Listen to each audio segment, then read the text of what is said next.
In Thurrock, we've often heard about the term restorative justice, but it's only been now and again, the odd case here, the odd case there. Somebody's broken into somebody's house or somebody's smashed somebody's window, the odd example of it.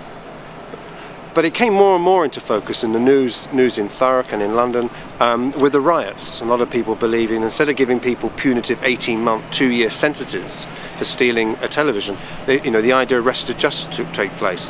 One of the greatest examples of that is here down in Brooklyn and the Red Hook Center. So we come along here to see how it works for them and see what examples can be made and used in Thurrock. Jessica, Red Hook just celebrated, it's gone through its 10th anniversary. It's still a success? Yes, it's still very much a success. We are still doing what we originally began, engaging our community, increasing public safety, working with local organizations. A lot of the players have changed, a lot of the communities we work with have changed, but we're still doing what we set out to do 10 years ago. So what does that mean in many ways the communities have changed? What does that mean? Lots of new people have moved in. Lots of folks have moved out, lots of folks have gotten older, a new generation is coming up. So we have to engage new people all the time and teach them about what we do here, where they can come to us for help for issues that they have. So it's a constant engagement and education with the community, but going both ways. When a person enters the court system here, so to speak, what do you define as success?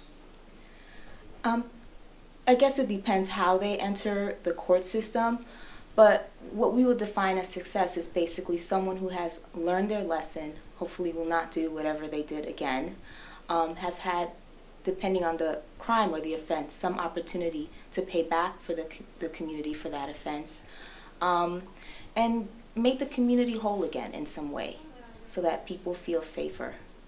Let's take yourself. What's a typical day for yourself? And do you say, apart from it filming here, what would today involve? So I, as a deputy project director here, I work for the Center for Court Innovation. So we're kind of the coordinating nonprofit of this building.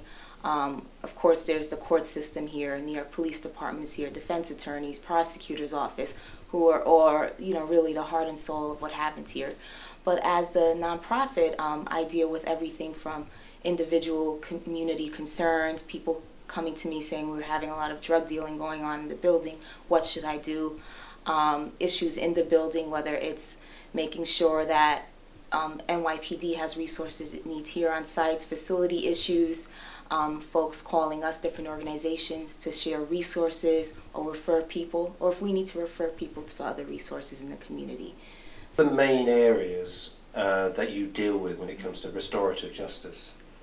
The main areas we deal a lot with youth. When they get in trouble, we try to, as much as possible, keep them out of the justice system. We want to keep it something as a community-based process as possible. We have programs such as Youth Court, where youth are brought before peers, other teenagers, where they review the case, explain to the youth what they did wrong, give them an opportunity to say publicly either a letter of apology or perform community service to pay back the community in some way so that they do learn a lesson. And at the end, we do offer them services and even an opportunity to join our youth corps or some of our programs here. But they don't have to? No, they don't have to. That's voluntary. If you don't come here, where do you go? Is it up to Depends on the case. Or? It gets really complicated. Some of the issues are so low level, usually nothing would happen, which is good too. I mean, I'm sure for the youth, but they don't learn their lesson. So if there's a lot of truancy going on, we want to know why. If you're not going to school, what are you doing all day? And often it's not good. So maybe it hasn't risen to the level of a crime yet. We hope not, but we hope to intervene at some small level before that point. And it takes very little to divert something as opposed to trying to deal with an issue once it's a few years down the road and a kid has gone the wrong path.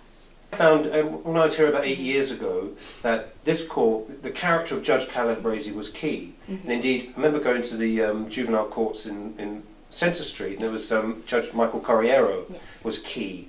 Is that a fundamental part, having these charismatic but strong characters as judges? Of course. Judge Calabrese he's the only judge here. Everyone knows him. in the building, outside of this building, and it is really central to what we do here that he is a huge presence in this building. People feel very connected to him.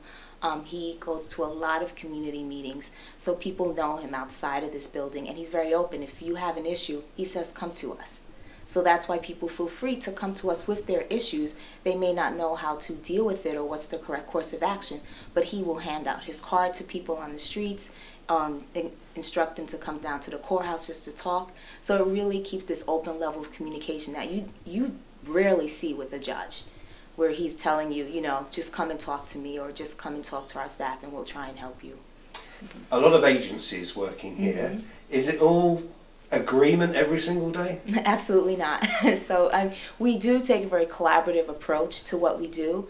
And a lot of that is making sure we have information, that the judge has the information that he needs, so that's how that all comes into play. But this is still a courtroom.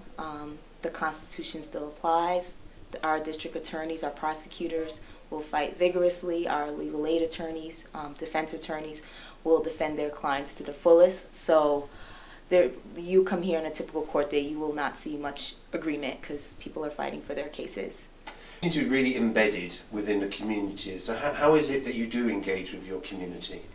It's just a lot of pounding the pavement, going to meetings, keeping our doors open, our front doors, telling people they can come here if they do need help.